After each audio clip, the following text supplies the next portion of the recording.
Today's show is sponsored by the ABV Barrel Shop. The ABV Barrel Shop is located in the St. Louis metro community of Arnold, Missouri. The ABV Barrel Shop is focused on one thing, single barrels. Best of all, you can try before you buy. Head over to abvbarrelshop.com to sign up for their email and text distribution so you know what they have in stock, what classes are coming up, and who from the industry may be coming in to visit. The ABV Barrel Shop. It's where single barrels live. We are also sponsored by the Bar to Go. The Bar to Go offers traveling minibars that are no bigger than a small purse or toiletry bag.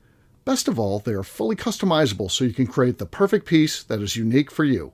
If you own your own business, what a fun and unique way to promote what you do. Check them out online at thebar2go.com. That is the number 2 in the Bar to Go. If you have wholesale questions, call my friend Isabel Clark at 504-481-1297. Finally, we are sponsored by the Neely Family Distillery. NFD is a family-owned business that keeps ringing up awards in the spirits world. Head to Sparta, Kentucky to experience the family history, award-winning spirits, and meet the Neely family. Check them out online at neelyfamilydistillery.com. Now, on to the show. Hello, everybody. We continue to have the crew down in Key West 2024 for some fun in the sun. And, of course, we're doing a lot of working and networking and maybe a little bit of drinking in there. We'll see. But fun show for sure. Here is one from the archives, a movie that I've got out called Kindred Spirits. It was the first one that we ever did, Bo Cumberland, Susie, and I. And I think it's a great film. You certainly should check it out if you haven't seen it already. It's kind of the story of Kentucky craft bourbon, and there's 7 distilleries featured in there, including Royce Neely, who is on this show with me, along with Nate Weniger. And we were doing a promotion for an event that we were going to be doing in Colorado that Nate set up, and actually it ended up being a great event. But here's the show that we did to promote that event. Let's drink!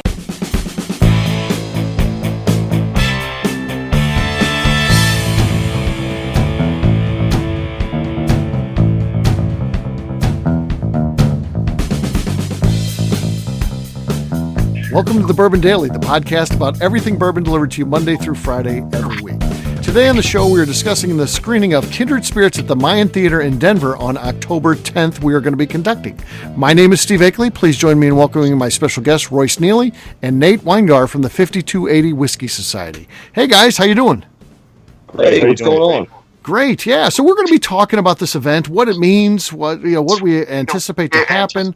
We'll be talking about the event itself, but we'll get to all that after the break. For right now, Royce, you said there's something you wanted to talk about. What was that? Yeah, so I've got I'm going to be going to see a buddy this week, and then when I come out to go to the Mayan Theater, I'm going to have to get on a plane. So I'm just wondering if you guys ever had any like horrifying experiences on flights or anybody deathly ill of flights.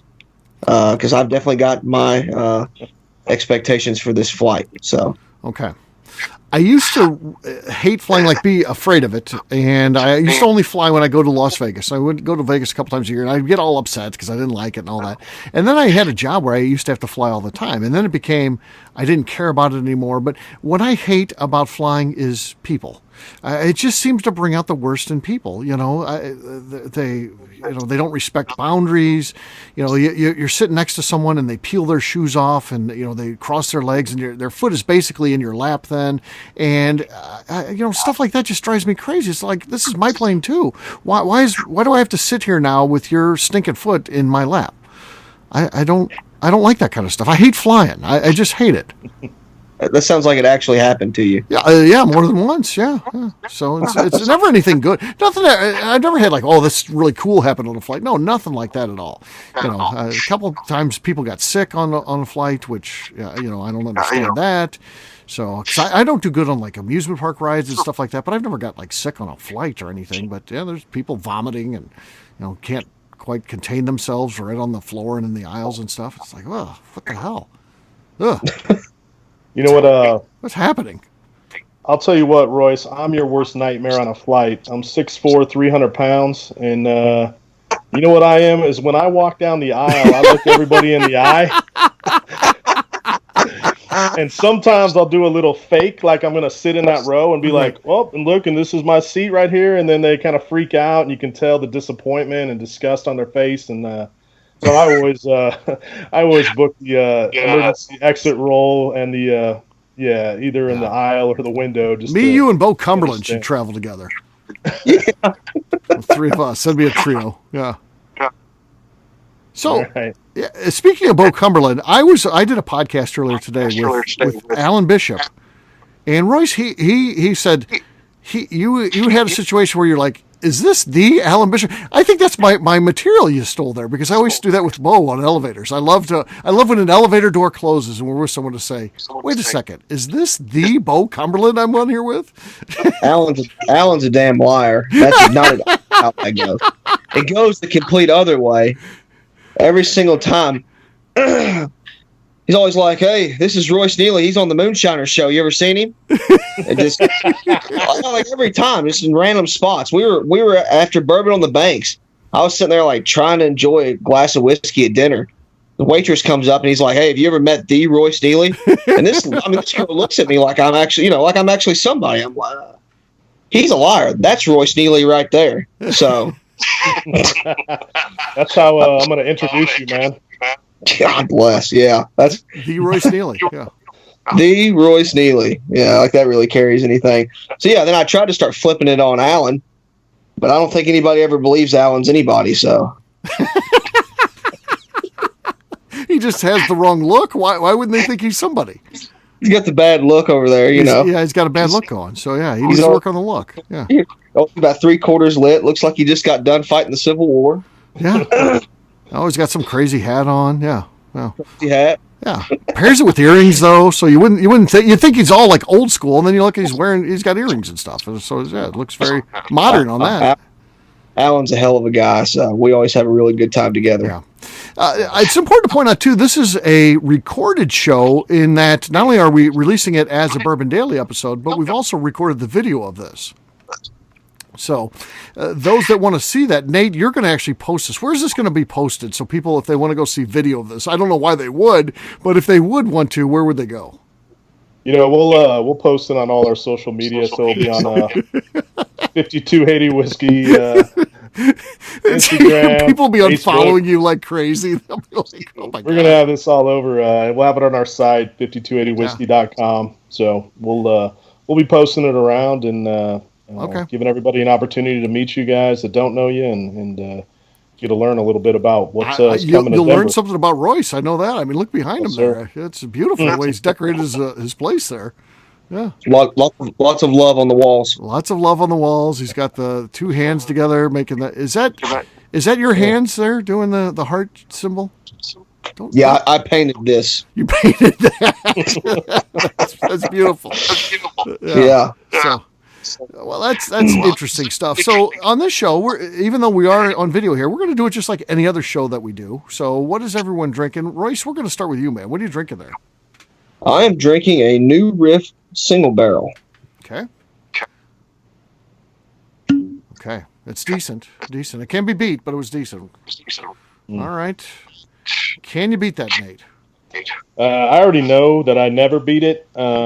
So this is how much I have left in the bottle here. I'm going with the new Yellowstone limited edition right here, and is that the 2019? Sorry, this is the 2019. Wow. You've already worked your way through that, so yeah.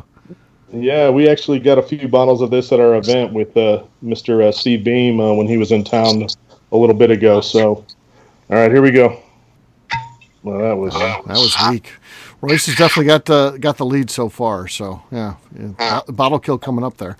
I think I've got another bottle kill here too. I think so. I've got a little Old Fitz. This is the 11-year-old. So let's see if I can beat what Royce was throwing out there. Here we go.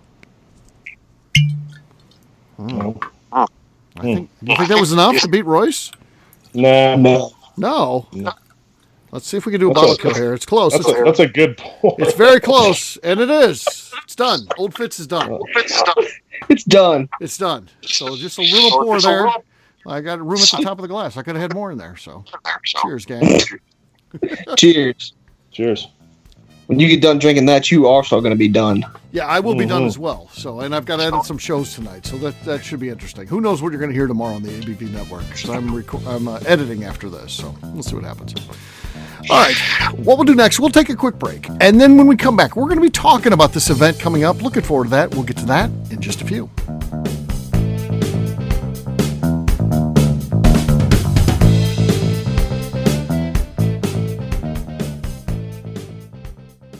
Okay, let's talk about the people that make these shows happen. First up is the Stave and Thief Society.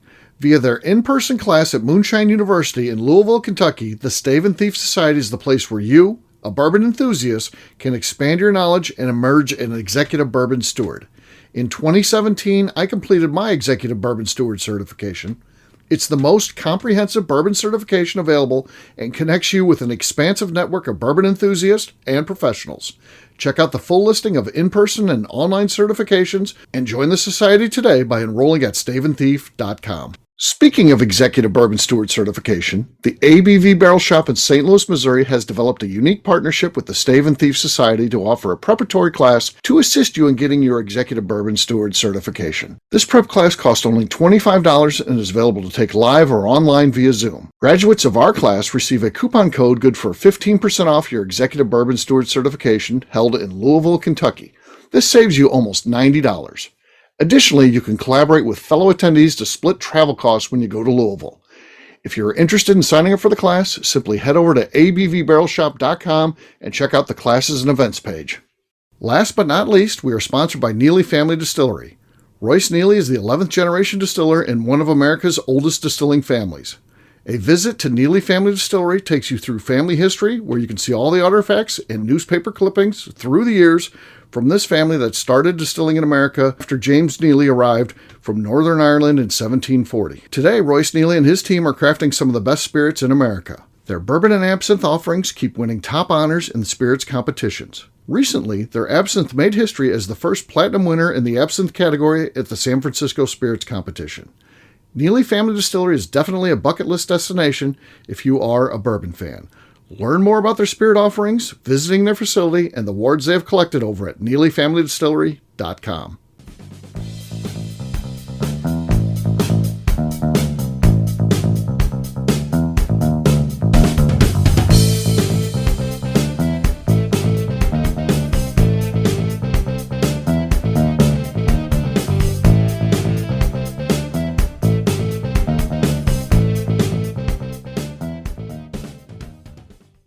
Hello, this is Jeff from Iowa, and you're listening to the Bourbon Daily with Colonel Steve. All right, everybody, welcome back. We are here talking about a screening of Kindred Spirits. It's going to be happening at the Mayan Theater in Denver, Colorado on October 10th. So let's talk a little bit about kind of who we are, because we're presenting now to an audience that doesn't necessarily know who we are. Because, correct me if I'm wrong here, Nate, you've got 4 groups that are going to be getting together for this particular event, correct? Yes, sir, that is correct. These are different whiskey societies and clubs throughout pretty much the Front Range, represents the Front Range of Colorado, but we also have members all over Colorado that even extend outside of Colorado. And those clubs that have joined, we're calling it the Colorado Whiskey Coalition event, and this is the first annual, something that we hope to do every year. I'm with 5280 Whiskey. We've got the Denver Whiskey Club. We've got Colorado Bourbon and Rye Collectors, and we've got the Colorado Springs Bourbon Society. And these are just different groups that are full of several Colorado whiskey drinkers. And we wanted to do something and bring the community together and just show some unity here and show that, we're all connected and we all enjoy whiskey and wanted to put an event on together that we could bring whiskey drinkers together and kind of whiskey fellowship, man. Okay. Well, I know your group is pretty familiar with Royce and I, but I think it's important to point out because there are some different people involved. We'll kind of explain a little bit who we are. So my name, again, is Steve Akeley. I am the owner of the ABV Network. The ABV Network is the largest media company in the world that is dedicated exclusively to bourbon. So we publish books. We publish an email magazine called Bourbon Zeppelin. We have podcasts. Last year alone, we published 712 podcasts, all dedicated to bourbon. We've got 16 different shows that we have, all dedicated to bourbon. Things like the Bourbon Daily, which is one that we're recording right now, comes out every day. Then we've got one called the Bourbon Show that is interviews of people in the bourbon industry. And then we've got a series of specialty shows, things that are a little bit smaller in scope and size, but touch on different topics. One that stands out is like bourbon history. So it kind of covers the bourbon topic, but from a historical perspective. So that's some of the stuff that we do. And now one of the latest things that we're doing is movies and TV shows. Kindred Spirits is our first movie that we've ever put out, and it is a documentary. that kind of covers the bourbon in a little bit different way. So if you're going to go into the movie and you're going to expect to see a segment on, what is bourbon? It's 51% corn and it has to be aged in a brand new, charred oak barrel. That's not going to happen. There's nothing like that in that movie. It's made for bourbon fans by bourbon fans. That's what we like to say with everything that we do. And when you're talking about bourbon fans, that's things that they understand. So our idea was to do something a little bit different. So we wouldn't have those type of things in there. It would be kind of dedicated more to people who know kind of going in, because we figured that's who's going to be watching a bourbon documentary anyway. And our idea was to cover from a different perspective in that we decided to go after craft distilleries. So it's the story of 7 craft distilleries. And as we get to Royce's story, you're going to find that craft distilleries have very much as a unique history as the big guys do. And that's the stories that we wanted to tell. We wanted to let people know that while we love Jim Beam and Four Roses and Buffalo Trace and, any of the other big ones that you want to name, Wild Turkey or Heaven Hill, they've all got great stories and a great history, but the little guys have great history as well. And no one's ever told that in a movie before. So our idea was to tell those stories. And we did it by interviewing 7 different distilleries, talking to the key people there and telling those stories. So that's what the movie Kindred Spirits is all about. And that is, one of the exciting things that we've got going on now that we have a whole movie division within the ABV Network. Royce, why don't you tell us a little bit about yourself, who you are, and your history? Yeah, so my name is Royce Neely. I'm part owner of Neely Family Distillery along with my mother and father. I'm the 11th generation in my family to distill not so legally, and the 2nd generation to ever distill legally. So it's something I'm definitely proud of. I embrace my family's history. I've been around distilling my entire life. Some of my earliest memories are actually smelling mash. But I have all the old stills and guns and news articles and all these things about my family on display in our distillery. So I love talking about that. I've always loved telling people those stories and seeing how they, for one, a lot of people just don't know a lot about the illegal side, and there's as much illegal history, especially in Kentucky, as there is legal. So I love being able to bring that to the bourbon trail. On the other side of it, I like to think of myself as just a student of the industry. I love distillation. I love being in the distillery as an owner. I'm not somebody who likes being in the back with my feet propped up at the desk or anything like that. I like being out there, sweating in with the mash and making cuts on my stills and grinding the grain and doing all the things like that. So I just try to learn as much as I can every day and surround myself with whiskey people like both of you guys. So I really appreciate you all having me on the show here. So when we talk about whiskey history, we loved, doing movies that, about the beans, and we'll continue to love seeing those. If there's a bourbon documentary coming out tomorrow that focuses on Jim Beam, I'm going to watch it. I'm interested in that. But Beam, they are now at their 8th generation. So Freddie Noe, the newest distiller, for the company is 8th generation. Eventually he will be the master distiller there. But, Royce, your family, you're 11th generation doing this. So it really tells you about the history of what you guys got going on. Sometimes it's even, longer than the big guys. Yeah, it's pretty wild, really. I never really realized how unique our family history and things were until I got to college and really got to getting into the industry and learning more about guys like Jim Beam and like Heaven Hill and all these large companies whose history I not only really enjoy, but I just respect all of them in general. But my family just happened to come over earlier than they did. So, I'm sure that the Beams were distilling in Germany just like my family was distilling in Ireland. Just the Neelys cut over about 60, 70 years earlier than the Beams did. So, it's always been funny to me. I'm actually sorry. I had something pop up on my phone there.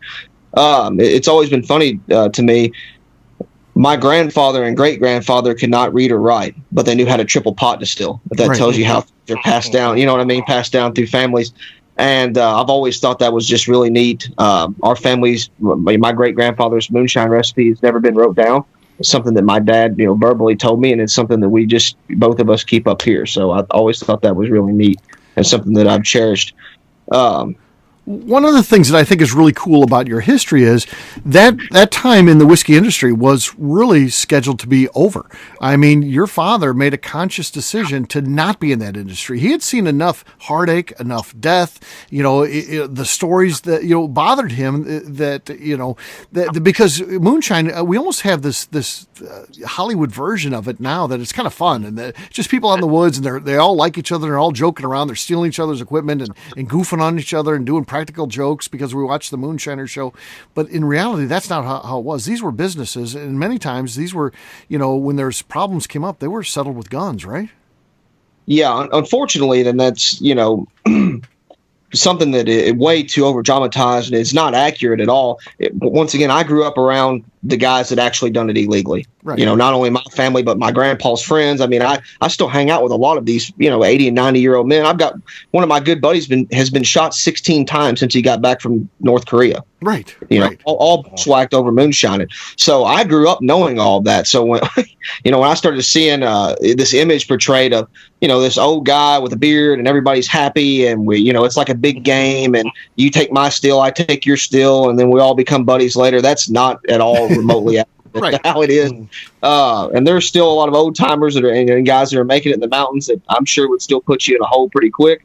But I can assure you, my grandfather would have put you in a hole really damn quick. Yeah. If you tried to steal his still. So. Yeah, that stuff just didn't happen. So yeah, it's amazing how that's evolved, and today the story is different. But you know a very different side of it. And like I said, your father ends up he's a home builder, so he's not in the business at all. He's not doing it on the side. He's not going out in the woods at certain times of the year. He's busy, building homes and things like that. But you, as a young child, loved hearing these stories, didn't you? You liked hearing your dad talk about, the old days of his father and his grandfather and the things that they used to do. This was almost like someone might love Star Wars movies and things like that. You just liked hearing the stories of, the people before you and your family doing this stuff. Yeah, I remember when I was probably 8 years old, me and Dad taking the trip down to the mountains, and that's when he got the gun from my Uncle Ed, my most cherished possession that I have in the whole world right now. And while we're down there, he's telling me the stories about the gun and, all these different things. And, just like Steve, when we went out there and rode through the mountains, I mean, that's the stuff I've been doing my whole life. Right. Every time we go down there, we drive by and, there's a story about this place over here or this bootlegger over there. I mean, the mountains are so intertwined with whiskey history all the way around, from bootlegging to running it in the cars to distilling it to, feuding over it. I mean, just like the Hatfield and McCoy and all that stuff. I mean, that was going on all over the place in the mountains. And it's just always been really fascinating to me. So, yeah, I was fortunate to hear all those stories. Like I said, my dad never dreamed that we would ever be getting back into the whiskey business again.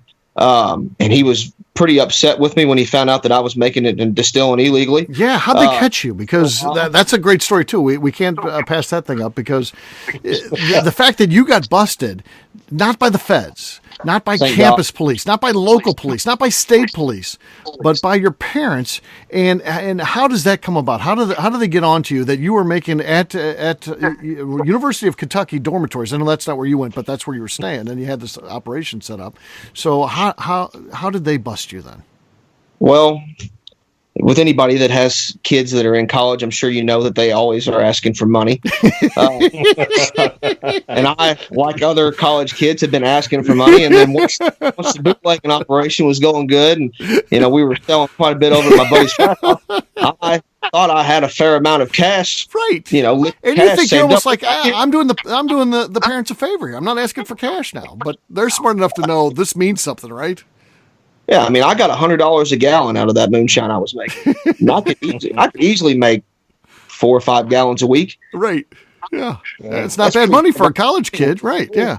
Yeah. And then once I paid buddies to help me bootleg it out and stuff, I was still clearing a pretty fair amount. So I thought it was something my dad, so I have worked with my father every summer. I know how hard he works. I know all the sweat and everything he's put in to provide for our family. And I just didn't feel comfortable drinking on his money. So I thought it was, I'd figured out a way to make drinking money on the weekend. And I thought he'd be pretty proud of it. Not so much. So, and he definitely informed me that, he left the mountains to get away from all of that, all the illegal things that was still going on down there. I mean, I've never worried about my father not coming home. My dad, that was a normal thing for him. I mean, he was, for one, scared of my grandfather. because of the things that he's seen him do and the things that he was around. But number two, he worried that that his dad was never coming home. Right. And he's seen him show up, shot up. Seen him fly back in, bullet holes in the car and everything else. I mean, things I can't even imagine. Yeah. So, I get it. I mean, I completely understood. When he was, your telling first me still these got things. confiscated. So your mom took that thing away from you, and that was it. You were out of business.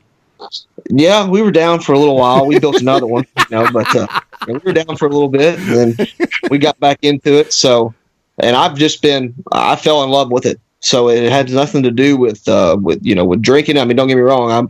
I love my bourbon and things like that, but I really fell in love with making, distilling, and then just telling people the family history and the stories. I mean, when we were out bootlegging and selling at these frat parties, that's the stuff that I was, slinging to people. And you're dedicated to the craft. You do things a very old way. Everything that you do, you don't make it easy on yourself. You do things what might be the hard way because you're trying to make whiskey in a certain way. You're trying to, really honor those in your family that did it before you by making the best whiskey that you can. And sometimes that means not taking the easy route. Well, like I said, I was very fortunate to grow up in a moonshining circle where I had a lot of guys. I tell people this all the time. When I have a question about making whiskey, I'm not, getting online and typing in Google. I'm making phone calls down to the mountains. So, and I'm still doing that today. So I was very fortunate to have a pretty good idea of how I wanted to distill legally by the time we took it legal. So I knew I wanted to triple pot distill. I knew I wanted to ferment open top in Cypress. I knew I wanted to distill my bourbon on the grain. I knew that I never wanted, nothing against columns, but I knew that I always wanted to stay true to pot distillation, how to make those cuts. I like to ferment at a cooler temperature. There was other things that kind of come about as we were building. We use geothermal cooling now to cool all of our, we always have, to cool all of our equipment with. That was just something I learned making it illegally. When we were packing water over from the stream to cool our worm with, when I went legal, we built a pond outside and started pulling water out of that pond. We still use that today. So, and now I always knew that I wanted to be able to introduce the wild yeast from the mountains into my mash up here. That way my moonshine would taste as close to the way that my great-grandfather and grandfather's moonshine tasted. But I'm going to be able, very fortunate and lucky to take it a step farther. Dick Stoll, probably one of the greatest distillers of all time, no doubt. I was fortunate enough to be able to sit down with him, and he was able to walk me through and teach me how to grow and work a Donna room. So we're going to be doing that here soon as well. And I think that's going to put me as close to the way the guys made whiskey 200 years ago as probably anybody in America. I would encourage you to listen to a couple things on the ABV Network. So check us out at abvnetwork.com. You can do a search function. You can search the name Dick Stoll. And there's a couple shows that you want to listen to. Number one, we did an interview on the Bourbon Show where Royce and I literally met the guy for the first time. A great show. Hear about his history and all the things that he did. He's 86 years old, and he's one of the last great whiskey makers that's left in this country. And just amazing to talk to him.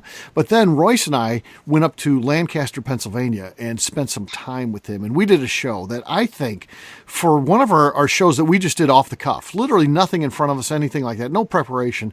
At the end of our day with Dick Stoll, we just pulled out the recorder and just recorded a show.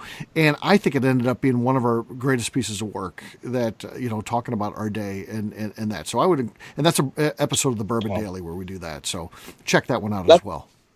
That's one thing I love about, there's obviously a lot of difficulties with being a business owner and things like that. But one thing that I love was the fact that we could just take off on a whim like that and go. Yeah. Because he just kind of said to me at the end of the Bourbon Show, yeah, if you ever have any questions or want to come up, just give me a call, kind of nonchalantly. So when we got done, I asked Steve, do you think he's being serious? Steve's like, yeah, I think so. So I called him literally like 15 minutes after we got off the show. I was like, hey, Dick, I've got a lot of questions I'd like to ask you. So he's like, Fridays are good for me. And Royce is like, well, how about this Friday? Yeah, oh, man. It was Wednesday evening. So I was like, yeah, how about this Friday? He's like, are you serious? I said, yeah, I'm serious. We'll be down this Friday if you're okay with it. So me and Steve rode out the next morning. Yeah, we did. Once in a lifetime opportunity, to be honest with you. Yeah. So. Yeah, that trip I'll never forget my whole life. I'll remember what we did that weekend. It was just nothing but fun, and to learn from somebody like that, amazing.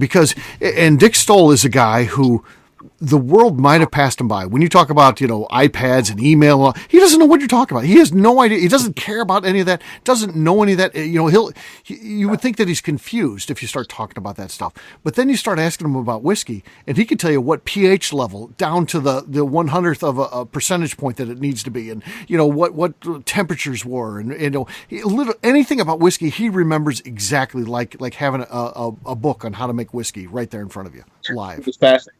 How to break apart a Vendome column still. Yeah. I mean, and this guy, let's not forget, he had been out of the business 30 years when we're talking to him. So it's not, and he's in his 80s. So, it's not like he's, this is just something he was doing up until last year. So it was an amazing trip. I loved every minute of it. So, but that just gives you an idea about some of the history that Royce has and things like that. And these are the things that are covered in the film. We're telling 7 different stories in this film. Every bit as interesting as what Royce has got going on there as well. And it's just fun to hear. You think that all the great stories are tied up with the big brands. They've got all the neat history in their business and all that, and that's not necessarily the case. You'll find that all of them that we talk to have a great, unique history, and it's fun to talk about. Nate, what do you want to ask us that might help your audience understand a little bit better about what we have got going on with this event that we're going to be doing? Yeah, first I just want to say it's a great opportunity. We are super honored to have both of you all coming out to Denver. Steve, with all that you do for the whiskey community and ABV Network and all the information that you bring to us. Royce, just really appreciative of someone with your knowledge, your family heritage. I told you, I heard you down when I was in New Orleans at a seminar, and I couldn't believe some of just the knowledge you were even seeking for. You already have just a great deal of knowledge, but man, I was super impressed just listening to you talk.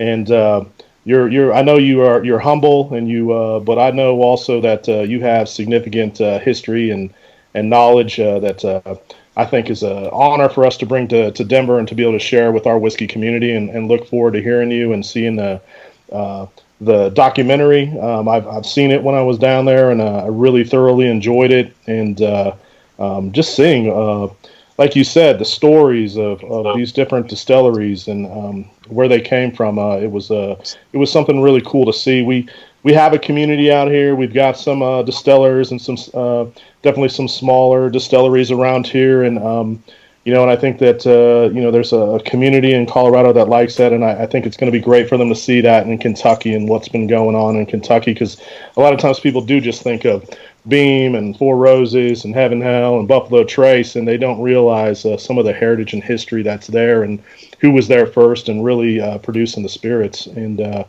I'm just excited to have you both. So I think to get people out there, we're going to have a great evening. We're going to have a question and answer with you guys. People are going to be able to talk with you all and get to kind of do a meet and greet, and then we'll watch the documentary. We're going to have a silent auction there and for charity. So if you haven't signed up, it's something that you want to take part in. I know it's different than what we typically do with 5280 Whiskey Society and some of the other societies and clubs that are involved.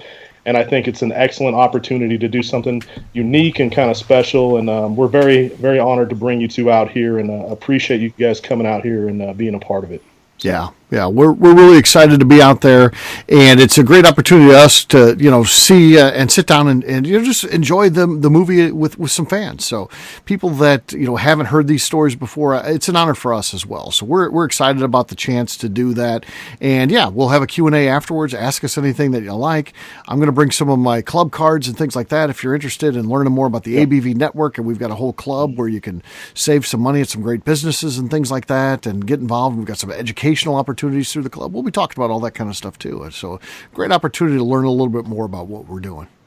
I want people to definitely check that out, Steve, because you guys have a lot going on right now with ABV and the network club, and a lot of opportunities for people to have some experiences. Like I've seen some of the experience. I think the other day you were fishing at Maker's Mark in the bass pond. Maybe I was like, man, you are giving away some incredible going out with Royce and his family and distilling, and there's some unbelievable experiences that you guys are offering people. So definitely want them to connect on that and get that information, because they have opportunities when joining that group to do a lot of cool stuff, in several different places, and that's something they want to take an opportunity to do. Yeah. So we're dedicated to that. I feel like, I come to this just, as a bourbon fan. That's all I'll ever be. I'm never going to evolve to be a reporter. I'm never going to be, the Mike Wallace or whoever you want to say, big time reporter for bourbon. I don't want to be that. I just want to always come from a fan perspective. And every time we do something with the distilleries and things like that, I'm just as excited as can be. And I never want that to change. But because we have these relationships now, because we add some value and distilleries are willing to talk to us and bring us in.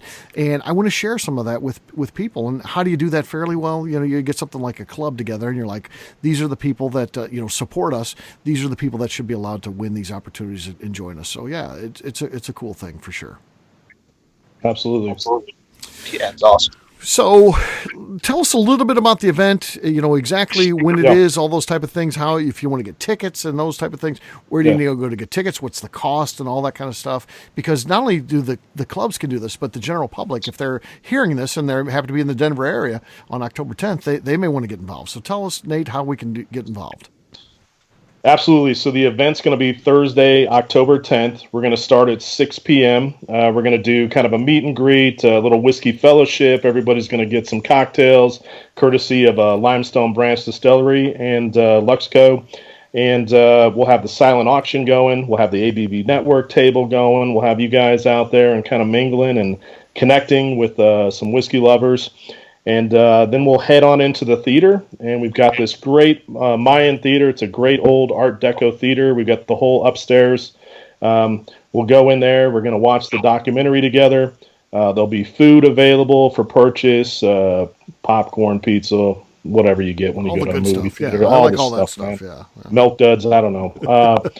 And then we'll have you can also have your drinks in there. There'll be a full bar there so that people can also order drinks and cocktails as they're watching the documentary. We'll watch the movie, and then we're going to spend some time and do a Q&A, question and answer with you two, and put you guys up front and get a microphone going and just have some conversation and a chance for some education and just a chance to just gain some more insight into what you're doing, Royce, and what you're doing, Steve, and about the documentary. And I look very much forward to it, yeah. I, for one, can't wait, Steve. I don't know about you. I've been following, what's been going on in Denver and really all throughout Colorado for years now. So, a great emerging whiskey scene out there, getting some real established distilleries. I'm a huge fan of Todd Leopold and what they've been doing. Mm-hmm. Then I was able to meet Austin Adamson on the Moonshining Show. And he's opening that new distillery up there. They've got, he was just at Denver Distillery. He's an extremely knowledgeable guy. That's right. He's knowledgeable.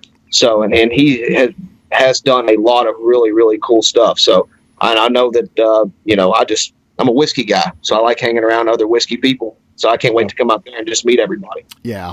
Yeah. We've been able to watch that too from afar. You see all the great events that you're doing. And I know I of course, watch specifically 5280, but you've got some other groups involved there as well. Yeah. You guys are doing some great things in Denver, and it's an honor for us to be a part of one of these. And hopefully you guys walk away and be like, man, this was cool to have these guys here. So we're going to bring our A game, right, Royce? Oh yeah, always. Yeah. All right. Yeah. Well, I do want to mention those other groups, again, the Denver Whiskey Club, the Colorado Bourbon and Rye Collectors, and the Colorado Springs Bourbon Society, because they are putting a lot of effort into this event and coming together, and they've got a lot of great members. We've got great members, and that's what we want to do is really connect those members in the community and show everybody that Colorado's got some stuff going on when it comes to a whiskey community, and we're looking forward to that. The tickets are on Eventbrite. But you can go to 5280whiskey.com on the events page. You can register there. There's other registrations on all of the sites. Facebook, we have a registration that you go to on there. It is for the event $42 with the shirt. We have an awesome shirt designer that put together just a great design. Make sure I get you two both a shirt when you show up, so you're going to have to send me your sizes. And then we also have where everybody gets a copy of the movie too. And I think it's great to have that copy because I got a copy when I was in New Orleans and I've watched it a few times, and there's so much information in it, and it's so worth going back and seeing a few times over and over. So everybody will get a copy. Steve said he's going to sign every one of those copies. Yep, absolutely. Maybe Royce too. We'll sign them for you. Yeah, bring them by. Yeah, we'll have that table there. Bring them by, and we'll sign them. Absolutely, that's part of the deal. We love meeting and talking to people. So yeah, absolutely. And if you don't want a shirt, there's a code to say no shirt on there, which saves you $10, and it'd be $32. And like I said, this isn't for profit for us. We do this out of the love of whiskey. We're not making any, and nobody's making any money off of this. It's really just to be able to bring you this opportunity. There is going to be the silent auction, which will make money for charity. We associate ourselves with charity and feel that's part of our mission and importance of finding local charities in Colorado to connect with and give back. And the whiskey community is always generous, so we look forward to making some money for our charity as well. So. Sounds like a fantastic night. We'll wrap this one up, as we always do, by talking about where people can find us. Nate, we'll start with you. People want to follow you. Where do they need to go? You've got me on Instagram at 5280 Whiskey, Facebook 5280 Whiskey Society, Twitter 5280 Whiskey, and then our site that you can go to and see all our picks and what we're up to with events is 5280whiskey.com. All right. Royce, how about you? You can find me on Facebook and Instagram at Neely Family Distillery or NeelyFamilyDistillery.com. All right. For me, I'm an easy guy to find. I'm at Steve Akeley on Twitter, Instagram, or Facebook. I've got a website, steveakeley.com. But the important website to remember is abvnetwork.com, because everything that we do is out there. Our blogs are out there, Bourbon Zeppelin, so much more, abvnetwork.com. Check it out to find out everything that's going on at the ABV Network. We always ask that you give us a 5-star review. It helps new people find the show, something that's very important to us. And finally, if you like what we're doing, get involved. Head over to patreon.com/the ABV Network. We've got a variety of different levels of giving and a variety of different things that you get for doing so. So check it out at patreon.com/the ABV Network.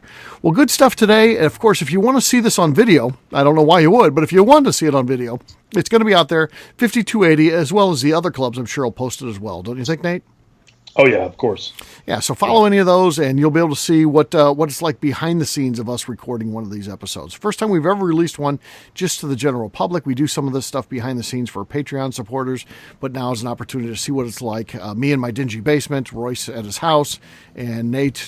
Royce at his love nest. There. Yeah, his love nest. Wow, that's a. Yeah, look at that. Yeah. Good stuff. All right. Oh, yeah. For our audience, we'll have a brand new show for you guys tomorrow. Looking forward to that. Until then, take care, everybody. See ya. Take care. See y'all later. Cheers. Peace.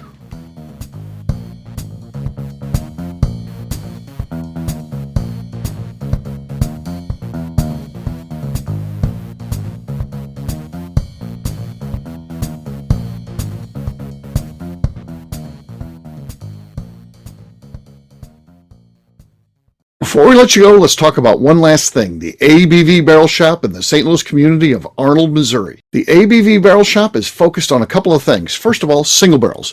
We are the place where single barrels live. We go to distilleries, taste through the whiskey, select the best barrel, and have it shipped to our store where we present it to you, our customers, by allowing you to try before you buy. We're also known for the classes that we have in our education center in the store, as well as the events we have with industry professionals from the bourbon business. If you are in the St. Louis area, please come by and visit us at 6 Fox Valley Center in Arnold, Missouri. Or at a minimum, at least sign up for our email and text distribution so you know exactly what's going on in our shop over at abvbarrelshop.com.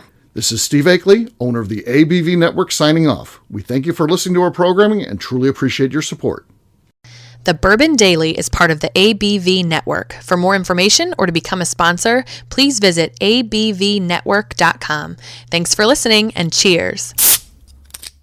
This has been a Steve Akeley production.